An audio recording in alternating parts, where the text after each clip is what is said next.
नमस्कार, स्वागत है आप सभी का न्यूज 18 मध्य प्रदेश छत्तीसगढ़ देख रहे हैं आप। मैं हूं अपर्णा मौजम। केंद्रीय मंत्री किरेन रिजिजू ने आज लोकसभा में वक्फ संशोधन बिल पेश किया।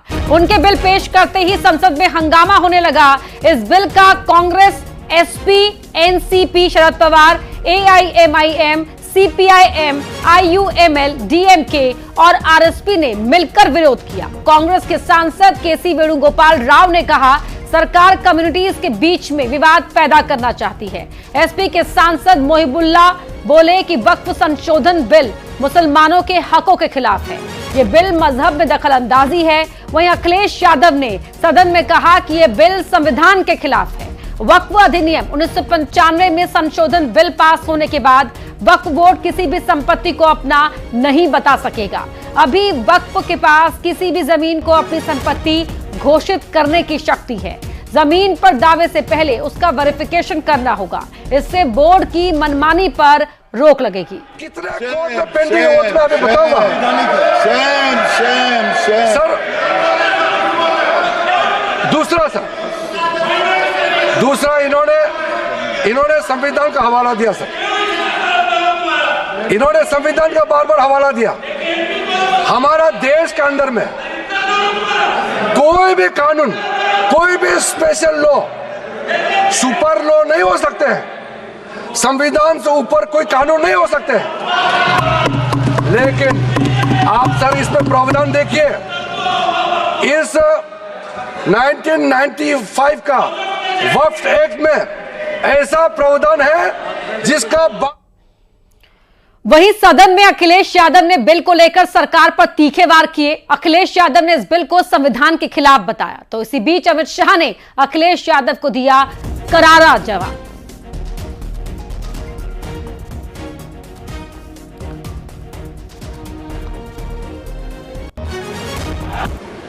मैं माननीय सदस्य एनके प्रमाचंद्रन जी ने जो कहा और माननीय सदस्यों ने जो कहा, मैं उससे अपनी बात को जोड़ता हूं। ये बिल जो इंट्रोड्यूस हो रहा है, ये अध्यक्ष महोदय बहुत सोची समझी राजनीति के तहत हो रहा है। अध्यक्ष महोदय जब लोकतांत्रिक तरीके से चुने जाने की पहले से प्रक्रिया है तो उसको नॉमिनेट क्यों किया जा रहा है? वहीं जहां अन्य धार्मिक जो मसले हैं, बॉडीज़ हैं,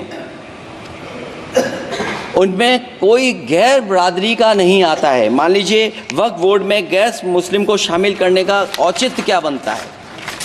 और अध्यक्ष महोदय, इतिहास के पन्नों को अगर हम पलटें, अगर आप जिला अधिकारी को सब ताकत दे देंगे, उन इतिहास के पन्नों को मैं नहीं पलटना चाहता हूं कि एक जगह पर एक जिलाधिकारी महोदय ने क्या किया था, उसकी वजह से आज और आने वाली पीढ़ी तक को भी सामना करना पड़ा। अध्यक्ष महोदय मैं नाम नहीं लेना चाहता हूं। और अध्यक्ष महोदय सच्चाई ये है कि भाजपा अपने हताश, निराश, आप तो उस कानून चंद कट्टर समर्थकों के तुष्टीकरण के लिए ये बिल लाने का काम कर रही है। अखिलेश जी, अध्यक्ष महोदय, आज तो हमारे आपके अधिकार कट रहे हैं। मैं याद कीजिए अध्यक्ष महोदय, मैंने आपसे कहा था कि आप लोकतंत्र के न्यायाधीश हैं, और मैंने अध्यक्ष महोदय सुना है इस लॉबी में कि कुछ अधिकार आपके भी छीने जा रहे हैं। उसके लिए हम लोगों को लड़ना पड़ेगा आपके लिए। अध्यक्ष जी, अध्यक्ष महोदय, मैं इस बिल का विरोध करता हूं। कोई अध्यक्ष के अधिकार अखिलेश जी सिर्फ विपक्ष के नहीं है, पूरे सदन के हैं। इस तरह की गोलमोल बात आप नहीं कर सकते हो। आप नहीं हो अध्यक्ष के अधिकार के संरक्षक।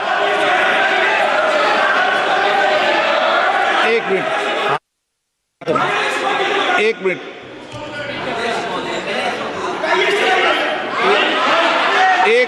प्लीज। ये इसलिए लाया जा रहा अध्यक्ष महोदय, भी हारे हैं अध्यक्ष महोदय, अभी अभी हारे हैं। Okay no. और दरअसल ये चाहते हैं नो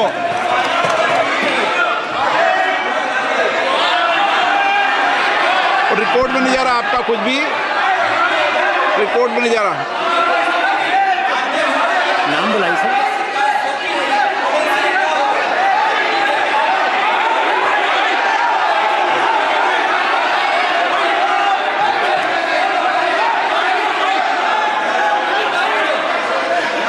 बैठिए बैठिए।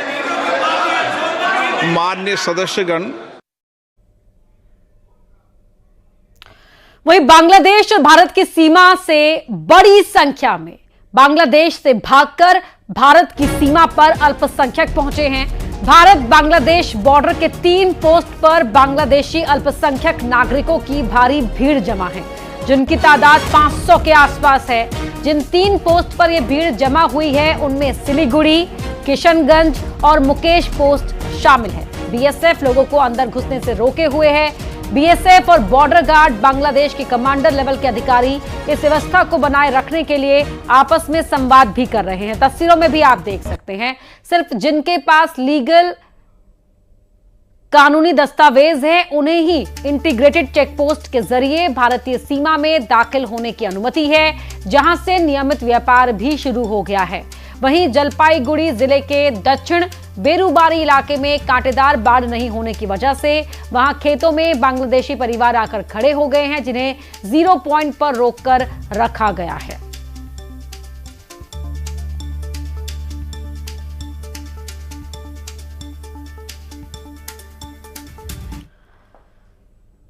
बॉर्डर पर जुट रहे हिंदुओं के बीच चौंकाने वाली खबर भी है। जमाते इस्लामी मुजाहिदीन बांग्लादेश यानी जेएमबी काडर सीमा पर जमा भीड़ की आड़ में बड़ी हरकत की तैयारी कर रहा है। खुफिया रिपोर्ट के मुताबिक बॉर्डर से रेडिकल ग्रुप भारत में घुसने की फिराक में है। सुरक्षा एजेंसियों को इसके इनपुट मिले हैं और कहा जा रहा है कि भारतीय सुरक्षा बलों पर जमात के काडर हमला कर सकते हैं। इसके अलावा इनपुट है कि जेल से भागे आतंकी भी भारतीय सीमा में घुसपैठ की कोशिश कर सकते हैं। इनपुट के बाद इस वक्त भारत बांग्लादेश बॉर्डर पर सुरक्षा एजेंसियां हाई अलर्ट पर हैं और बॉर्डर पर अतिरिक्त चौकसी भी बरती जा रही है। तो बांग्लादेश बॉर्डर पर इस वक्त कैसे हालात हैं, घुसपैठ रोकने को लेकर सुरक्षा बलों की तैयारी कैसी है, सीधे आपको दिखाते हैं ग्राउंड जीरो से रिपोर्ट। देश में किस तरीके से तनाव जारी है, इन सब के बीच में न्यूज 18 इंडिया देश का ऐसा पहला चैनल जो आपको लेकर आया है उस नदी के किनारे जो नदी भारत और बांग्लादेश की सीमा को बांटती है, यानी कि पद्मा नदी है। और मेरी मौजूदगी देखिए उसी पद्मा नदी में है। अब मेरे नाविक हैं, उन्होंने नाव को बंद कर दिया है क्योंकि ये वो यहाँ से मोड़ लोगे। हाँ, ये भारत है, जितने में उनकी नाव आपको दिखाई दे रही है, ये जितना एरिया आपको दिखाई दे रहा है, वो लोग दिखाई दे रहे हैं। निजाम दिखाइए जरा, ये जो लोग दिखाई दे रहे हैं ना, वहां जूट के ये खेती करते हुए वहीं तक भारत की सीमा है। और वो फ्लैग दिखाइए जरा, वहां से ये जो ये हिस्सा बढ़ गया ना, ये 2 फ्लैग आपको दिखाई दे रहे हैं, ये बांग्लादेश की सीमा जो है शुरू हो गई। इसीलिए मेरे नाविक ने यहीं से नाव को अपनी मोड़ लिया। जरा इधर आइए भैया, थोड़ी सी आपसे बात करते हैं। तो ये पद्मा रिवर जो भारत और बांग्लादेश को बांटती है, थोड़ा सा आगे जाएगी तो ये भारत, इधर हो जाइए, गिर जाएंगे आप। और कैसे पता चलता है ये भारत और बांग्लादेश की सीमा है? पकड़े, मैं पकड़ूं? सीमांता है इधर, हमारे जो झंडा है, हाँ, ये झंडा का ऊपर वो नीला वाला झंडा, नील वाला झंडा वाला उधर बांग्लादेश है। हाँ। और इसका हमारा इंडिया है। कभी ऐसा हुआ है उधर की तरफ पहुंच गए हो या पता रहता है कि इधर? हाँ, पता लगता है, पता रहता हमारा है। जमीन का वो इंडिया का उधर है, इंडिया का इधर है। हाँ। वो साइड में पूरा बांग्लादेश है। अच्छा, यहीं तक ये आने की इनको अनुमति है। मैं यहाँ से वापस जा रही हूँ। पद्मा नदी जो गंगा से ही निकली हुई एक नदी है, जब वो भारत में होती है तो हुगली होती है, और जब वो बांग्लादेश की तरफ बढ़ रही है तो इसे पद्मा नदी कहा जाता है। लेकिन सुरक्षा व्यवस्था पूरी तरीके से चाक चौबंद है। नाविक हो, हम हो या आम आदमी हो, सभी की एंट्री की जा रही है, रजिस्ट्री की जा रही है। बीएसएफ लगातार निगरानी कर रही है। थोड़ा घूमिए निजाम, और अगर बीएसएफ का वो पॉइंट दिखा पाएंगे तो दिखाइए जरा। वो बीएसएफ का पॉइंट है और वो सारी हमारी नाव है। देखिए, ये सारी की सारी हमारी नाव है जिन पर आप भारत का झंडा देख पा रहे होंगे। और ये अब मैं भारत की तरफ बढ़ रही हूँ। फिर से घूमिए निजाम थोड़ा सा। मेरे पीछे वो बांग्लादेश का हिस्सा हो गया, आप देखेंगे। मैं बांग्लादेश का वो हिस्सा पीछे छोड़ आई हूँ, अब ये मैं भारत की तरफ बढ़ रही हूँ। तो बांग्लादेश में इस वक्त जो भी हालात बने हुए हैं उनके पीछे दो बेगमों यानी शेख हसीना और खालिदा जिया के बीच की बगावत की कहानी है। और इसी कहानी की वजह से ही बांग्लादेश की सड़कें अराजकता की आग से धधक उठी।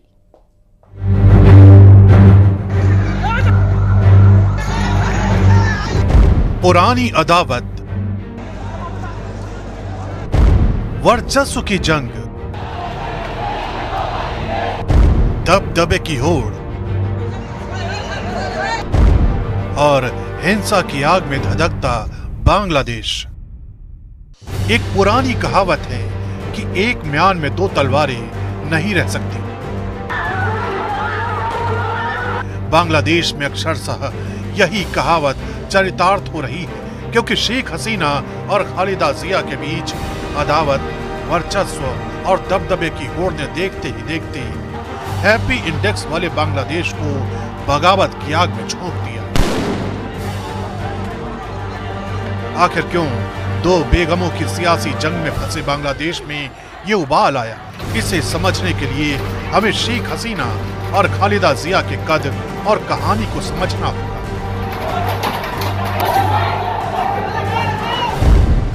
दरअसल ये दोनों बांग्लादेश की राजनीति के दो बड़े और प्रमुख चेहरे हैं। बांग्लादेश अवामी लीग के शेख हसीना और बांग्लादेश नेशनलिस्ट पार्टी की खालिदा जिया।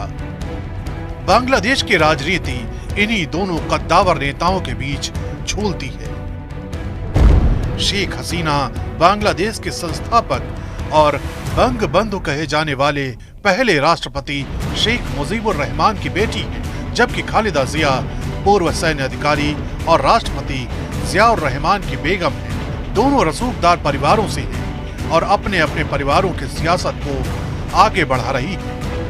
राजनीति में एंट्री की बात करें तो खालिदा जिया और शेख हसीना दोनों की एंट्री एक बड़ी त्रासदी के बाद हुई। शेख हसीना के पिता शेख मुजीबुर रहमान को बांग्लादेश की आजादी का श्रेय दिया जाता है। उन्हें बांग्लादेश का राष्ट्रपिता कहा जाता है। साल 1971 में बांग्लादेश की आजादी के बाद वे देश के राष्ट्रपति बने, लेकिन 1975 में उनकी घर के अंदर हत्या कर दी गई। इस हत्याकांड को सैन्य अफसरों ने अंजाम दिया था। इसमें शेख मुजीब के साथ उनकी पत्नी और 3 बेटे भी मारे गए थे। केवल शेख हसीना और उनकी बहन शेख रिहाना ही बची थी, जो उस वक्त देश से बाहर थी। कुछ ऐसी ही कहानी खालिदा जिया के साथ भी जुड़ी। खालिदा जिया के पति जियाउर रहमान एक प्रमुख मिलिट्री कमांडर और आजादी संग्राम के हीरो थे। शेख मुजीब की हत्या के बाद उन्होंने देश का शासन संभाला। वे 1977 में राष्ट्रपति बने और 4 साल बाद 1981 में उनकी भी सैन्य तख्तापलट में हत्या कर दी गई। इसके बाद बांग्लादेश के सैन्य प्रमुख मोहम्मद इरशाद ने देश की सत्ता पर कब्जा कर लिया। इरशाद को हटाने के लिए हसीना और जिया दोनों साथ आई और जीत भी हासिल की, लेकिन इरशाद के हटने के बाद वे दोनों एक दूसरे के खिलाफ हो गए। बांग्लादेश के पहले सैन्य तानाशाह जियाउर रहमान की पत्नी खालिदा जिया जब 1991 में पहली बार सत्ता में आई तो उनके ऊपर शेख हसीना की अवामी लीग के खिलाफ राजनीतिक प्रतिशोध के चलते कार्रवाई करने का आरोप लगा। बाद में जब हसीना की सरकार आई तो उनके ऊपर भी खालिदा जिया की पार्टी बीएनपी के ऊपर ऐसी ही कार्रवाई का आरोप लगा। इस लड़ाई में आखिरकार खालिदा जिया को जेल जाना पड़ा, जिसका असर बांग्लादेश की सियासत में यह हुआ कि खालिदा जिया और शेख हसीना के बीच राजनीतिक उठापटक को बैटल ऑफ बेगम कहा जाने लगा।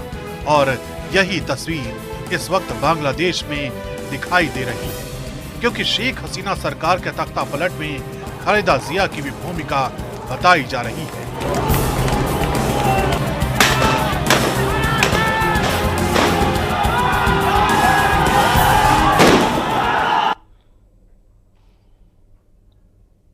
बांग्लादेश हिंसा में सैकड़ों लोगों को अपनी जान गंवानी पड़ी। अल्पसंख्यकों को टारगेट किया गया।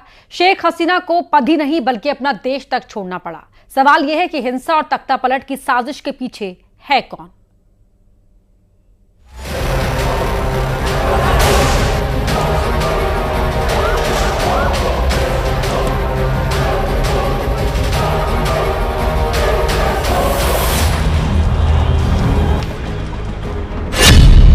बांग्लादेश में हिंसा के पीछे कौन? सबसे बड़ा पर्दाफाश।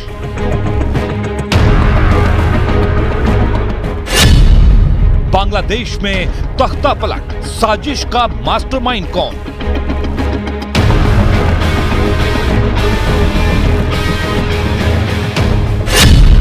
जमात का जहर, खुफिया रिपोर्ट लीक।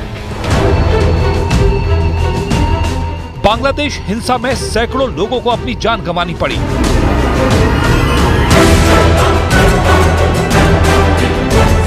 अल्पसंख्यकों को टारगेट किया गया।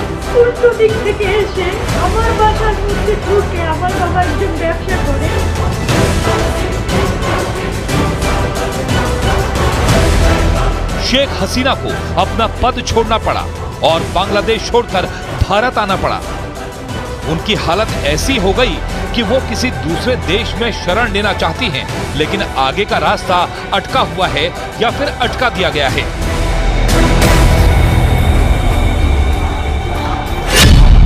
सवाल है, हिंसा और तख्ता पलट के साजिश के पीछे कौन है? एक नाम जो सबसे ज्यादा चर्चा में है वो है जमात इस्लामी।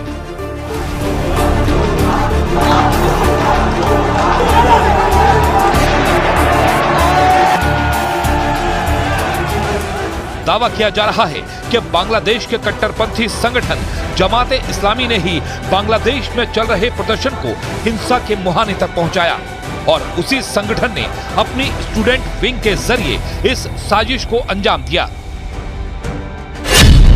जमात इस्लामी का स्टूडेंट विंग इस्लामी छात्र शिविर 5 साल में इतना बड़ा हो गया कि इसमें कैडर की संख्या 5000 से 1 लाख तक पहुंच गई। यही नहीं, इस्लामी छात्र शिविर के अध्यक्ष और पूर्व अध्यक्ष पूरे ढाका में पिछले 3 साल से एक्टिव दिखे। जमात इस्लामी अपनी छात्र इकाई के जरिए मजबूत होता गया और दावा किया गया कि इस छात्र इकाई ने ही यूनिवर्सिटी और कॉलेज के छात्रों को प्रदर्शन के दौरान हिंसा के लिए भड़काया।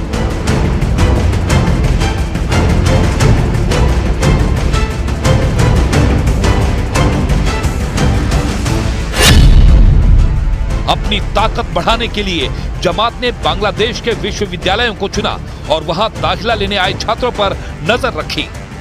पिछले 10 साल में अपनी छात्र इकाई के जरिए जमात हर यूनिवर्सिटी तक पहुंचा और अपने कैडर को मजबूत करता रहा।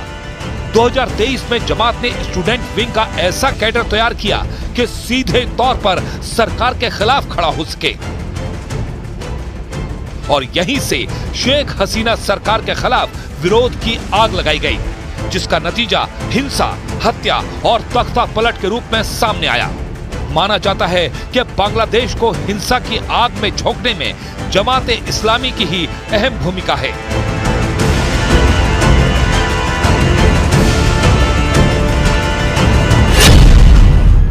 बांग्लादेश की बड़ी यूनिवर्सिटी ढाका, राजशाही, चिटगांव और इस्लामिक यूनिवर्सिटी जमात इस्लामी के छात्र विंग के आंदोलन के प्रमुख केंद्र रहे, जहां छात्रों को भड़काने का आरोप जमात की छात्र इकाई पर लगा। बांग्लादेश में हिंसा को भड़काने का आरोप जमात इस्लामी पर यूं ही नहीं लगा। बांग्लादेश में हिंसा के दौरान एक चेहरा नूरुल इस्लाम काफी चर्चा में रहा। वो जमात की छात्र इकाई का पूर्व सदस्य है, जिसके संबंध जमात के नेताओं से मजबूत माने जाते हैं। वो न सिर्फ भारत विरोधी प्रदर्शन में शामिल रहा, बल्कि शेख हसीना के खिलाफ हुए प्रदर्शन से भी जुड़ा रहा। और माना जाता है कि इस हिंसा और बांग्लादेश में तख्ता पलट का सबसे ज्यादा फायदा जमात और वहां की विपक्षी पार्टी बांग्लादेशी नेशनल पार्टी को हुआ। हिंसा के बाद इन दोनों के नेता जेल से रिहा होने लगे और बांग्लादेश की राजनीति में उनका दबदबा बढ़ गया।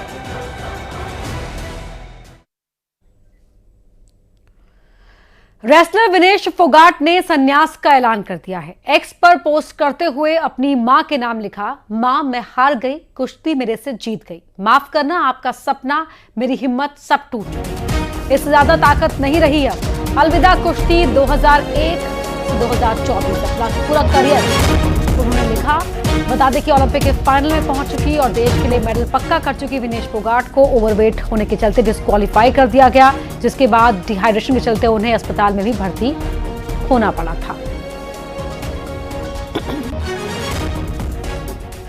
और आज सुबह विनेश फोगाट ने यह पोस्ट किया सोशल मीडिया प्लेटफॉर्म एक्स पर, जब उन्होंने लिखा कि कुश्ती जीत गई और मैं हार गई, अलविदा कुश्ती।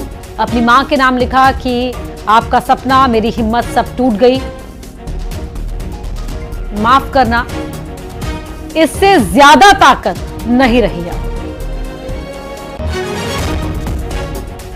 तो ओवरवेट होने के चलते डिस्क्वालीफाई किया गया। 50 से 100 ग्राम के बीच में उनका वेट ज्यादा पाया गया, जिसको कम करने के लिए उन्होंने रात भर मेहनत करी, लेकिन उसके बावजूद भी कुछ ग्राम वजन ज्यादा होने की वजह से नियमों के तहत उन्हें डिस्क्वालीफाई किया गया। और ऐसे में अब विनेश फोगाट ने कुश्ती को अलविदा कर दिया।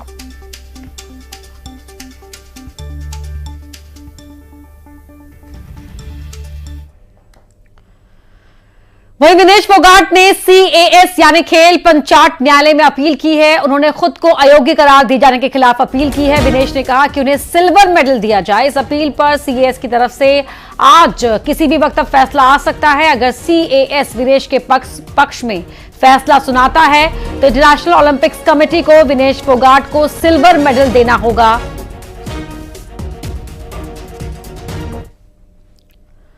वहीं अमेरिका के gold medal winner wrestler Jordan Burroughs भी विनेश फोगाट के पक्ष में खड़े हैं। जॉर्डन बरोज ने विनेश फोगाट को सिल्वर मेडल दिए जाने की मांग की है। जॉर्डन ने सोशल मीडिया प्लेटफॉर्म पर 2 पोस्ट किए। पहले पोस्ट में लिखा कि विनेश को सिल्वर मेडल दो, और दूसरे पोस्ट में यूनाइटेड वर्ल्ड रेसलिंग यानी UWW के नियम तुरंत ही बदलने की मांग की है।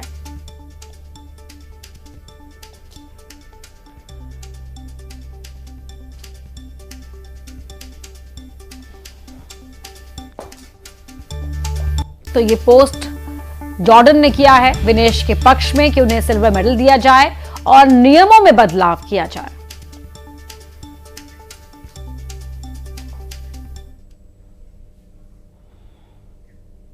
और अब देखते हैं टॉप 20।